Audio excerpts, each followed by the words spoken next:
Yeah, once again I'm frying some potatoes and onions on my little outdoor cooker my daughter bought me a few years ago. I guess she bought it 2 years ago. And for those of you who watched the video where I turned that fan cover into a grill to set the pan on, set the iron skillet on, still working fine. Matter of fact, they threw out a couple more the other day and I grabbed 2 more, so if this one bites the dust, I'll be able to make another grill. Good stuff. Man, this stuff is really smelling good today. I didn't add any ham to it. We're just going with potatoes grown in the garden and some onion and seasoning. Are you up for more punishment? If so, this is our next project radio, a Philco 630B. I've been wanting a Philco 630B for quite a while because it has the shadow meter. I really like that shadow meter. And I figured if I could find one, you know, reasonably priced, even if it was just a basket case, which I successfully did. As you can see from this one, we have a broken dial, a scale. We have corrosion, just a mess. These are rusted. The tube shields are rusted. We come back over here and both of the filter cans are missing. This tube right here, an interesting tube. This was the 80 tube rectifier. And someone, I don't know why they did this, there had to have been a reason. The tube was laying off to the side, like over here. And the wires came up through the holes from the bottom of the tube socket. They were soldered to the connections on the bottom of the tube socket. And they were soldered to the pins on the tube. And the tube was just like hanging off the side of the radio chassis. Anyway, in shipment, the glass got broken. So I just went ahead and desoldered it and took it out of there. And I'll check that tube socket out later. Maybe that's the problem. This tube was broken. The back of the shadow meter was broken in shipment. And this transformer was laying all around. I've got it wire twisted around it right now. It was just laying off to the side with a couple of wires hanging on it. And it was just basically a mess. And the reason it was so messed up was because the eBay seller was, in my mind, is a total idiot. He just threw it in a box with one thin wrapping of bubble wrap around it. Very thin bubble wrap, not that thick stuff. And then he just shipped it. And of course it all got busted. Underneath doesn't look a whole lot better. The tone control, someone had cut the bottom off the tone control all the way across, and this one tab, this is supposed to be 3 tabs here, and as you can see, only 2 of them are there, one there and one there. But I found a fella that had one for sale, and this is what it's supposed to look like.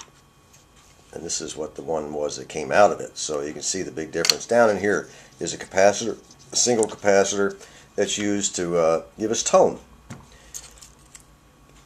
The power cord I removed and labeled the wires.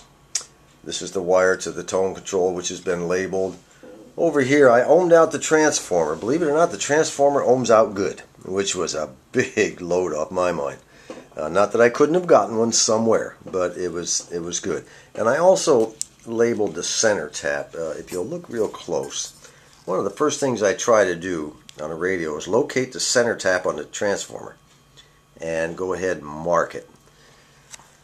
Well, obviously you can see I have a lot of work to do. A lot of work. It's really filthy mangy. It's going to take a lot of effort. But you know, that's what you get when you buy a $24 radio on eBay. The cabinet, unfortunately, the speaker, because of the way the guy packed it, or lack of packing, the speaker broke out of the grill work on the radio cabinet. And I'll show you that in a few seconds. The speaker didn't sustain any great damage, but the grill work, the wood, I've got all the pieces. I'm going to have to figure out how the little pieces fit back together and glue them real good. And eventually, probably have to put some kind of a bracket underneath the speaker to hold it up. I'm not sure after I glue it all together, glue it back together, that it'll be able to hold the weight of the speaker.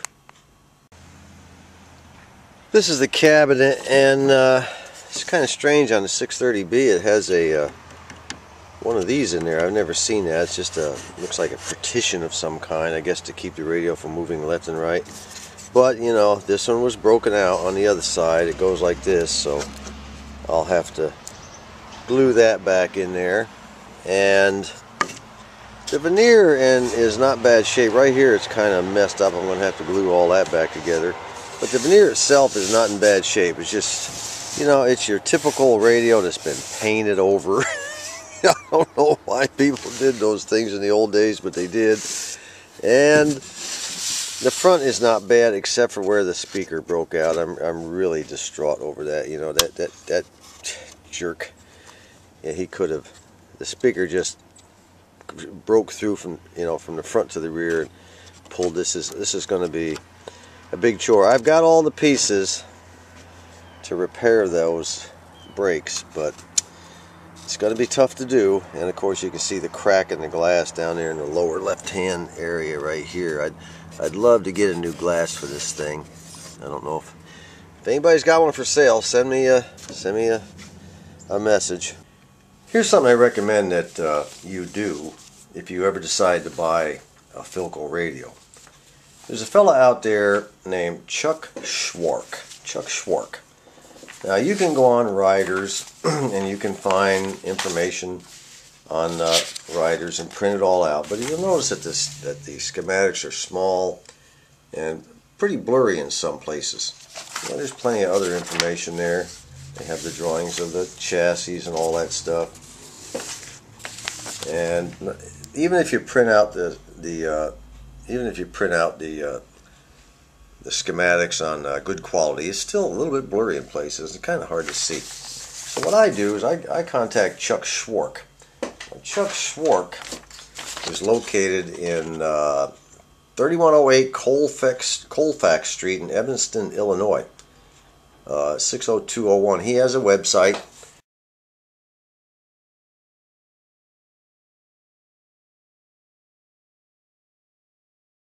And you tell him what it is you need. I told him I needed information on a Philco 630B. So after you submit your request, he gets back with you in a couple days and he says, yes, I have it, or no, I don't. He sends you all kinds of good stuff. Comes in a big old white envelope like this. And first on this one, I got instructions for the Philco 630, a musical instrument of quality. I thought that was pretty cool. It shows you how to use your little Philco radio. Then, of course, there's a cover sheet that tells about the phonograph combination models that come with it also. Just basic information. And then you have a service bulletin. And inside the service bulletin is a nice clear schematic. Nice clear schematic. And a nice parts list. Can't beat it. Nice parts list. Easily readable. Then, of course, there's some more service bulletins that apply to this particular radio. And even a parts list that goes a little further back. And here shows you how to adjust the shadow meter, instructions for that. And the best part is he sends you a blow up, and he does great work and a speedy delivery. He sent me it comes with the package, a blow up of the schematic. I mean, come on, you know, an old guy like me who can barely see to begin with. That is fantastic.